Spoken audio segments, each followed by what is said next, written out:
Hey guys, and welcome back to Rage Gaming and more Shadow of the Erdtree. Today I'm covering a pretty fun topic though, boss weapons. We have a new roster of options in the DLC, and you might be wondering what's worth spending those limited remembrances on. Well, we've had a play around with all of them now, and I compared different straightforward setups for each, the base stats and what seemed reasonable, to see what their moveset and use is like, the base output that you build off, to form my first impressions for this top 5 choices of the new boss weapons from a PvE perspective. Do take it with a grain of salt though, we haven't optimized everything after months of testing obviously, but it should be a good starting point to consider. So that brings us to the first weapon, which is actually the staff. The Staff of the Great Beyond, which, while not directly a weapon, is quite unique and effective for what it does, and so deserves at least a mention in the video. The thing is, it's not just a staff, it's also a seal. As you can see, I'm going to cast Flame Cleanse Me, which is an incantation with a staff. So with this equipped, you can use incantations and sorceries in unison without any issue. The quality of life and convenience of that is fantastic. And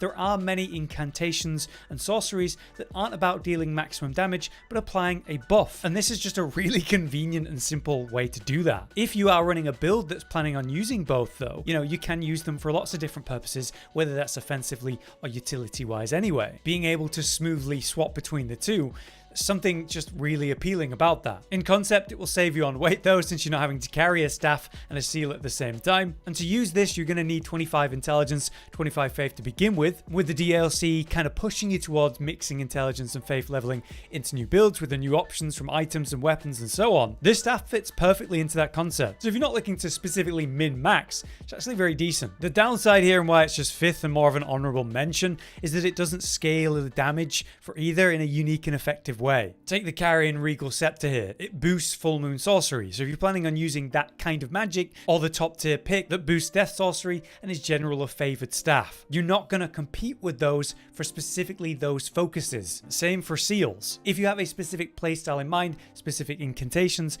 running something like this is going to be better, obviously. The Staff of Great Beyond just falls off when you max out one of these playstyles, or go to really high stats, like 80 in either. But at a lower level, where you're just dabbling in it, it's honestly phenomenal, only falling off when you start to really commit to something. So there is value in this. There's that quality of life. I think it deserves at least an acknowledgement. Fourth then, we have this big meaty weapon, the Sword Lance, a heavy thrusting sword that is, as close as we're getting to a real lance weapon in the game. The problem with this weapon is that it's not that great. So why is it 4th on this list? The reason is actually more about the Ash of War, the spinning gravity thrust, which is a 2-parter and obviously really cool. That's where the strength of this really comes from, the Ash of War, because you can remove it from a boss weapon. Imagine if you could do that with every weapon in this list, or the boss weapons in general. Take their incredible unique ashes and put them on other weapons with better scaling or movesets. That'd be insane. With this boss weapon though, you can. And that in itself is such a valuable, impactful thing. You take the remembrance and exchange it for the weapon, but then you go to the Ash of War menu at any grace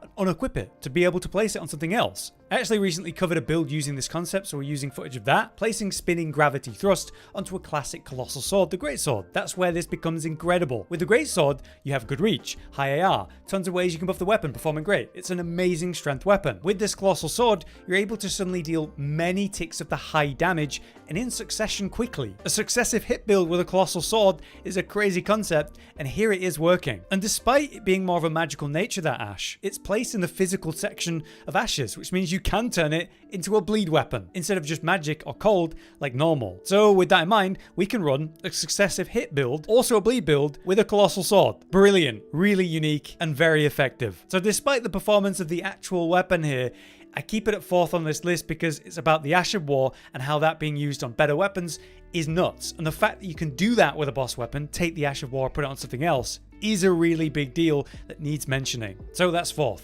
Alright, so for number 3, this is going to be a bigger section because there's 2 weapons I'm going to show you here. And I'm giving you a warning now. I'm going to cover now the final boss weapon. I'm giving you a fair warning right now to skip past this part to number 2 and beyond if you don't want to see that. Just seeing these weapons is going to give you a pretty damn good idea of what's going on with the final boss. I consider that a spoiler, so if that's something that bothers you, skip it. So, the final boss has 2 weapons. They're almost identical to one another, so let's take a look at them. These are the Greatswords of Radahn, the consort version. And just like I said, there's 2 versions to consider here. The Lord version and the light version. Both their scaling and everything is unfortunately the same, only the ash seems to change. So with both weapons, I have the same setup, the same stats, nothing crazy to enhance the damage. Between the two, I'm disappointed in the weapon itself. Not because it's bad or even boring, it's just not new. It's the same Radahn greatswords again. You can't use heavy attacks with both, so you're just using light attacks to attack with both to cleave and slam, with your running, rolls, jump, the basic combo. To look at the stats, you can see that we're actually using a mix of physical magic again,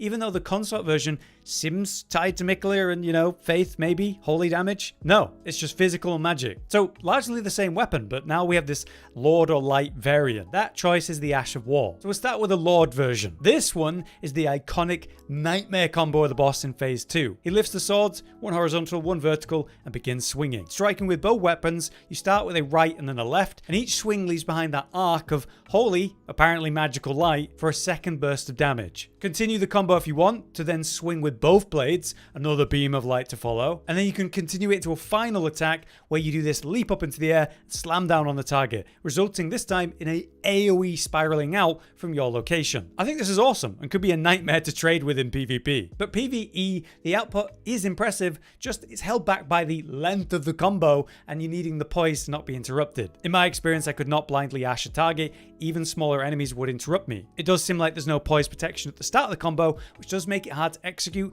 at the right time, unless the punish window is quite big or you think you can trade. Once it gets going though, there does seem to be more poise protection to keep it going. It's just the start is slow and you're vulnerable at that point, but your hits can and will stagger when you do get going. The final leap even results in a knock up against targets, which is pretty cool. Working in some good poise for your talisman or gear does seem really required though, if you're going to do a lot of this combo. On the other hand though, we have the light version. This Ash of War is instead a charged leap and slam, followed by beams of light again. But this is much faster and usable from even a bit of range technically, so that's more functional. A quick tap will have you leap up and slam pretty quick with the beams to follow, but the full charge obviously takes longer, but the result is even more beams when you land. A heavier hit. With it being a charger, it should also benefit from the Godfrey icon talisman too. Unfortunately, just like the other versions, the Ash is very interruptible in practice. Smaller bosses will stop you starting the leap if they do hit you. It's only once you're up there that you kind of don't stop. So timing the full charge is important, and you can do that from range because it does teleport you a reasonable distance. When you do it up close though,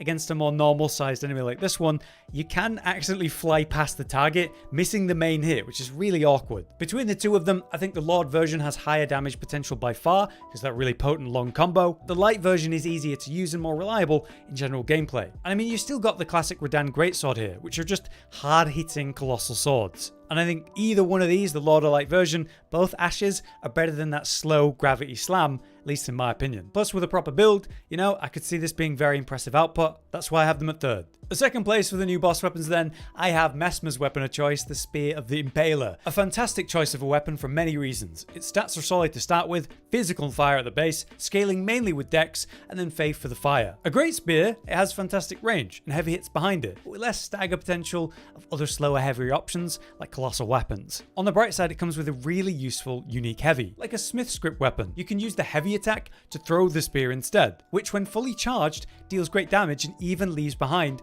a pool of magma. This costs 0 FP to do, by the way, so you've got incredible utility with a range attack, and then the fire that comes in built in, it's just awesome. Then you've got the iconic Ash of War. This is a 3-part combo. To start with, you'll leap and spin and attack around you, following that with a swipe of fire. This part is quick and effective, dealing impressive damage for a quick setup that's not a proper build. The second part has you repeatedly thrust, dealing good damage but does leave you quite exposed and stuck in it. And the final third part is the jump slam, which leaves behind an explosion of spears from the ground, looking and feeling awesome. The DPS from the full combo is very impressive. Also, what's great about the combo is that humanoid enemies will be staggered by most parts of this thing, interrupting them to secure the rest of the combo and the big DPS behind it. Not the case for a bigger enemy, like even the first major boss here. I could not get the full combo off no matter what I tried. Still, just punishing with the first part of the 3-part combo, that's fine and very effective. So overall, I rate this a top fire weapon. With the utility of the throw and DPS of the Ash, I love it. At first place though,